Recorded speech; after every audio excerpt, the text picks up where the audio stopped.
පාඩම් කරන්න බෑ. සර් කෙල්ලව මතක් වෙනවා. ඒකිව අමතක කරන විදිහක් කියන්න ප්ලීස්. සමහරවිට ගෑන් ළමයා හොඳට ඉගෙන ගන්නවා නම් පිරිමි ළමයාට පොඩි ඉරිසියාවක් එනවා. මෙයා මාව දාලා යයි. ළඟ තියාගන්න නම් මෙයාගේ රිසල්ට්ස් අඩු කරන්න ඕන.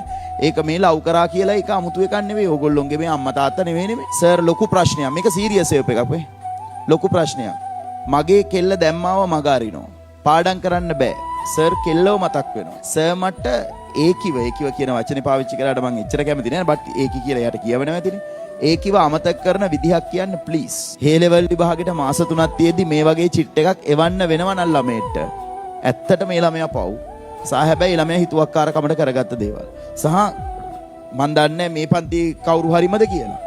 හැබැයි එහෙම දෙයකට පත් කරනවා නම් ඒකත් වෙන පව්. විභාගයක් ළඟනේ කොච්චරනොත් විභාගේ තියෙන්නේ මාස 3යි. ඔය සමහර ගෑන් ළමයිතුත් කරනවා පිරිමි ළමයිතුත් කරනවා. දෙගොල්ලොම කරනවා. සමහරු ඉරිසියාවට කරනවා. ඔය යාළු වෙලා ඉන්නවා කිව්වට මම ඒකයි කියන්නේ ඕගොල්ලෝගේ ළඟ ඔය ආදරේ කියන එක නැහැ. සමහරවිට ගෑන් ළමයා හොඳට ඉගෙන ගන්නවා නම් පිරිමි ළමයාට පොඩි ඉරිසියාවක් එනවා. ඒක මේ ලව් කරා කියලා ඒක අමුතු එකක් නෙවෙයි. ඕගොල්ලොන්ගේ මේ අම්මා තාත්තා නෙවෙයි. ඉරිසියාවක් ආපු ගමන් කරන වැඩේ අර මානසිකව වටන්න පුළුවන් දේවල් කරනවා. ඔයාලා හිතන් ඉන්නේ පන්ති වල එහෙම වෙලා නැහැ කියලාද? ඕන තරම් කතා කරලා තියෙනවා. දෙන්නම ඉගෙන ගන්නවා. හැබැයි එක්කෙනෙක් පොඩ්ඩක් වැඩි ඉගෙන ගන්නකොට අරයට තරහ යනවා. මෙයා මාව දාලා යයි. ළඟ තියාගන්න නම් මෙයාගේ රිසල්ට්ස් අඩු කරන්න ඕන. ඒක අර හිතෙන් ඔටෝ එන එකක්. ඊට පස්සේ අර වගේ වෙනස්කම් කරනවා. ඉතින් මේ වගේ චිට් එකක් එවන්න වෙනවා කියන එකම සෑහෙන්න මට ඇවිල්ලා පොඩක් කතා කරන්න ඉතින් වෙන මොනවා කරන්නද අපි? ඒ කියන්නේ වෙන ප්‍රශ්න නෙවෙයිනේ, සල්ලි ප්‍රශ්න නෙවෙයි. මේ වගේ දෙයක් වෙනවා කියන්නේ සෑහෙන පව් ඉතින්. ඇත්තටම පව් ඒ ළමයි. මේ බලා ගන්න.